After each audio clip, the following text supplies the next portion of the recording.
Bonjour, bienvenue à bord de Tao. Donc une petite vidéo aujourd'hui pour parler du PyPilot de SIM d'épargner.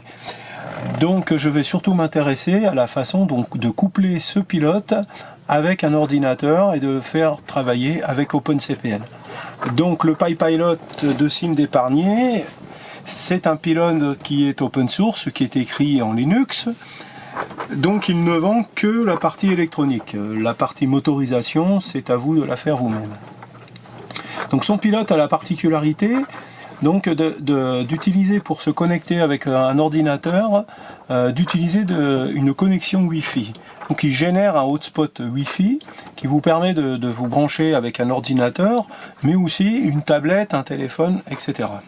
Et si en plus dans cet ordinateur ou ce téléphone tablette, vous avez OpenCPN, vous allez pouvoir en plus coupler PyPilot à OpenCPN et donc avoir en surbrillance par-dessus OpenCPN le tableau de commande du pilote et donc naturellement avoir le mode de tracking.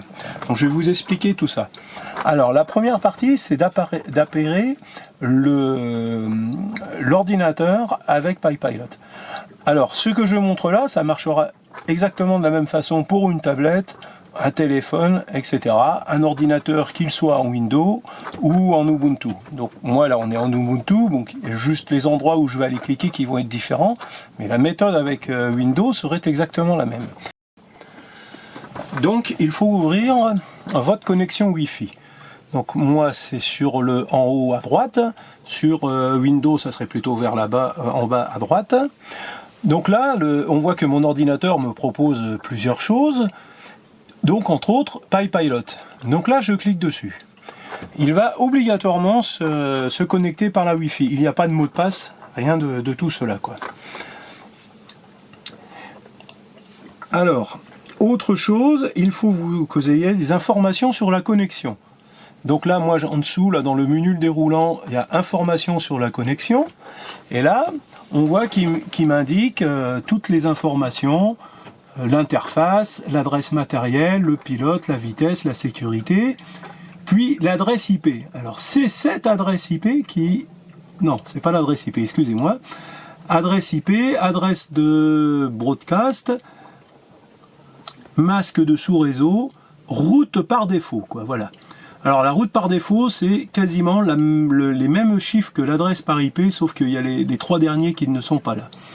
Donc je copie cette route par défaut, donc c'est 192.168.14.1, donc je fais un copier, j'ouvre un navigateur, donc là voilà, chez moi c'est Firefox, je ne vais pas dans la recherche, je vais directement dans la barre en haut, où on tape l'URL quand on la connaît par cœur pour ouvrir. Je mets coller et ouvrir, ou coller tout court. Et voilà, là déjà votre ordinateur est appairé avec votre PyPilot. Donc là vous voyez, vous pouvez enclencher le pilote, voilà, là il est en train de barrer, vous l'avez d'ailleurs entendu. Ici c'est pour faire à gauche 10, à gauche 1, à droite 10. Vous pouvez ici régler le gain, etc. Donc vous voyez, vous pouvez augmenter le gain, vous avez différents réglages. Vous avez ici la calibration, donc moi je l'ai bloqué pour ne pas y toucher par inadvertance. Ici la configuration, donc alors là c'est différents modes de réglage. Ici c'est pour régler la télécommande, etc. Et les statistiques. Donc les statistiques, vous voyez que moi mon pilote il a consommé 0,0489 ampères par heure. Vous voyez que ma batterie est à 13,6 en ce moment. Le contrôleur du moteur est à 24 degrés et il marche depuis il a fonctionné 3 minutes et 15 secondes. Quoi, voilà. Dans la configuration, je crois que c'est là, voilà, là, ici, il y a un point qui est important, c'est Servo Max Current. Donc vous voyez que là, il est à 3,81 ampères. Alors ça, c'est assez important à régler parce que le pilote ne connaît pas en lui-même la fin de course. Donc il faut régler les ampérages pour que quand il arrive en fin de course, vous savez que quand le moteur du vérin va arriver en fin de course, il va forcer et donc il va augmenter son ampérage. Donc il faut tout de suite que le pilote puisse détecter ça et coupe le courant pour ne pas détériorer le moteur. Donc ça, lui il le règle par défaut. Bon, bah, il savait que j'avais un ST4000.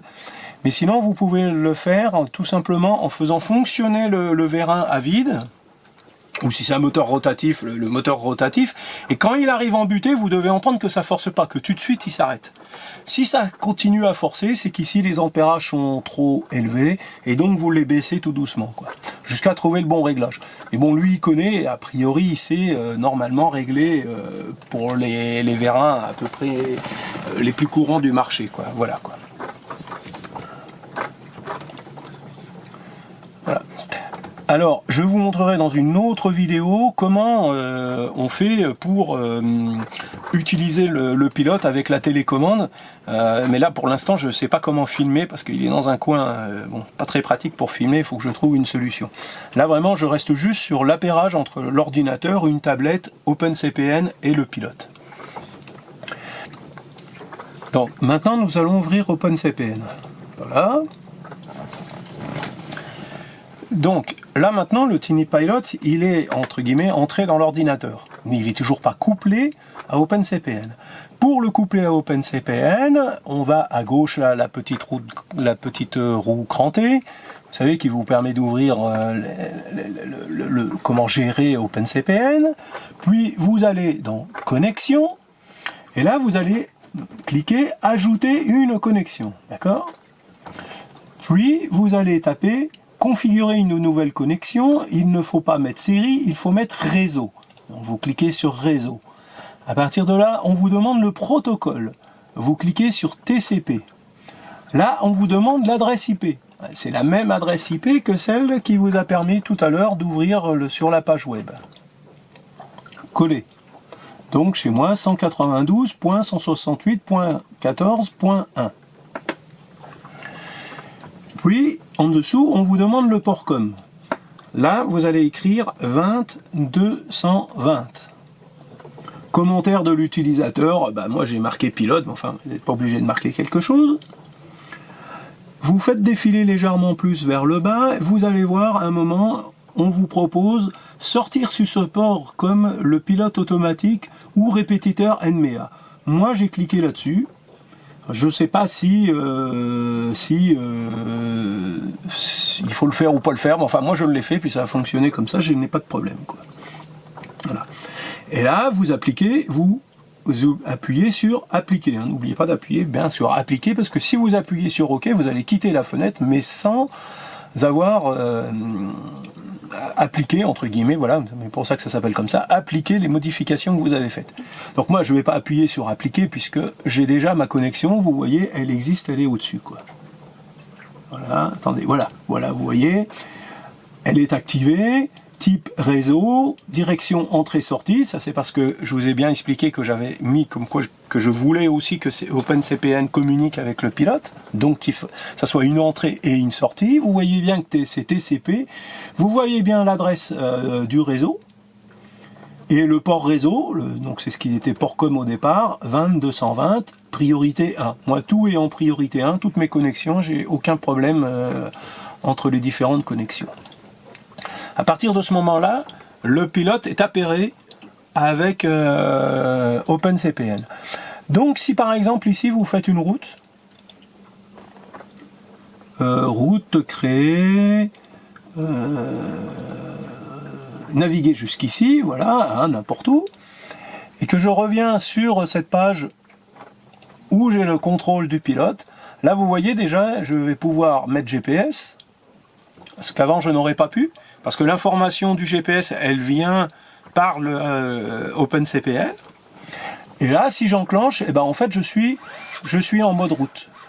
Donc, en mode tracking, comme on dit en anglais, ou si vous voulez comparer avec tous les termes qui sont utilisés par Raymarine, etc. C'est-à-dire qu'il va suivre une route fond. Il ne va pas suivre un cap compas ou un câble GPS, il va suivre une grille de fond. Il va rester précisément sur la ligne que je lui ai déterminée, quoi. Alors, mais maintenant je voudrais avoir, alors bougez pas, je vais supprimer, désactiver, supprimer, voilà, oui, la route. Mais maintenant ce que je voudrais avoir, c'est ne pas être obligé de passer d'une page à l'autre, vous voyez, mais avoir ici en surbrillance les informations du PyPilot et pouvoir le commander directement sans avoir à changer de page, c'est-à-dire directement sur OpenCPN. Alors pour cela, il faut rajouter un plugin.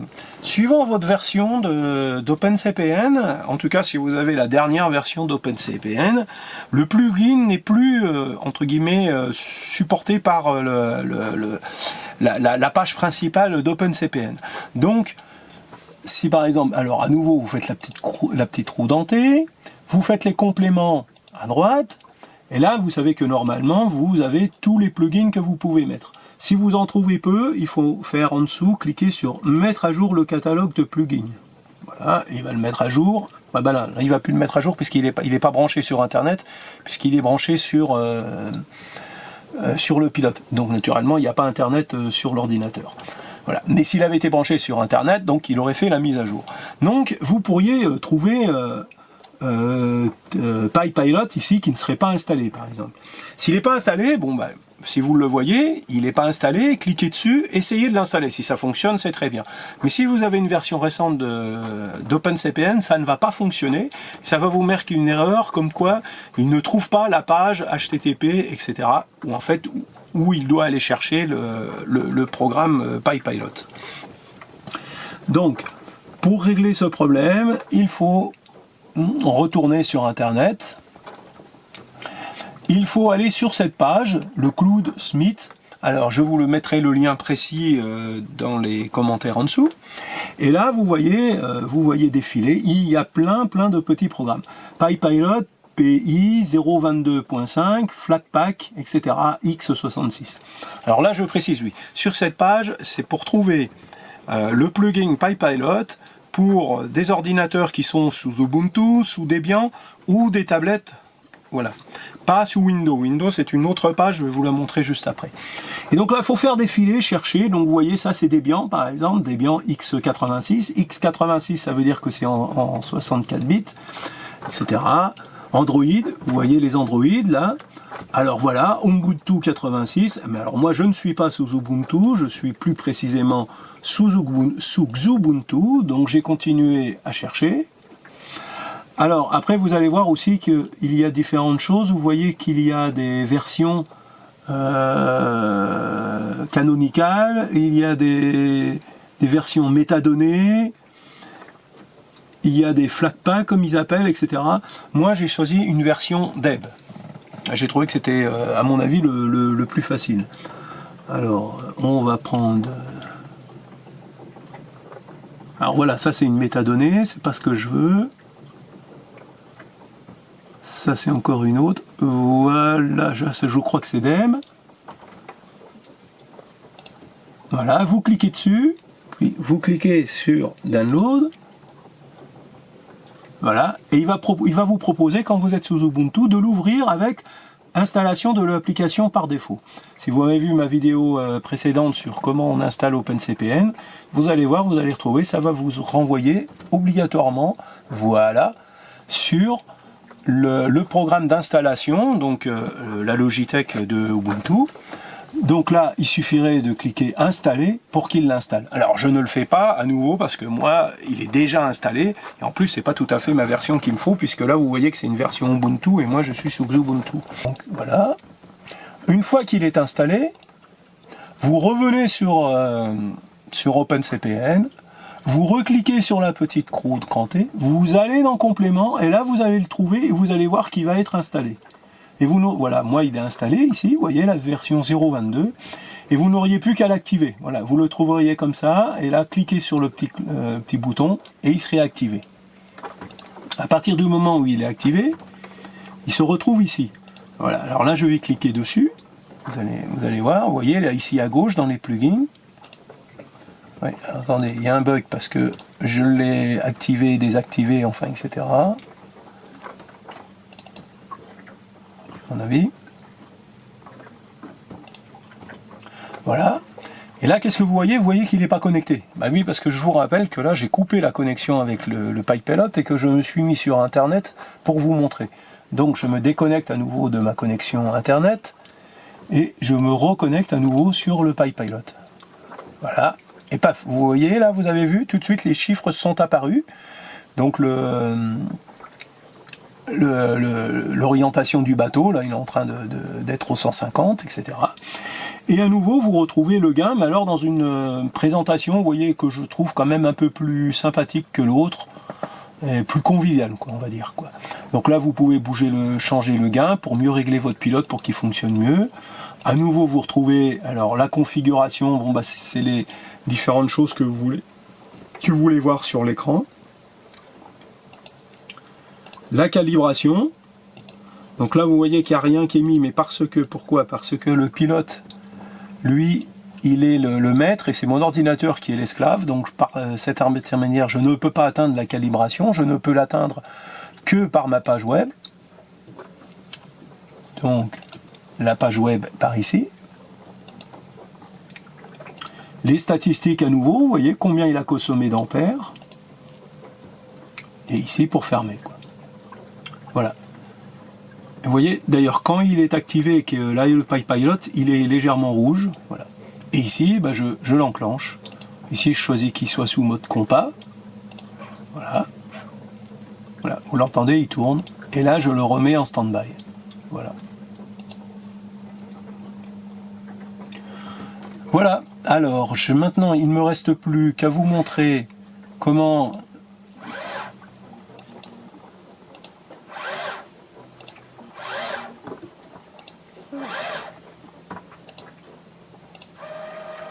Voilà, excusez-moi, j'avais mal fait, je l'avais laissé enclencher. Alors maintenant, il suffit que je vous montre maintenant, pour ceux qui sont sous Windows, comment installer le plugin.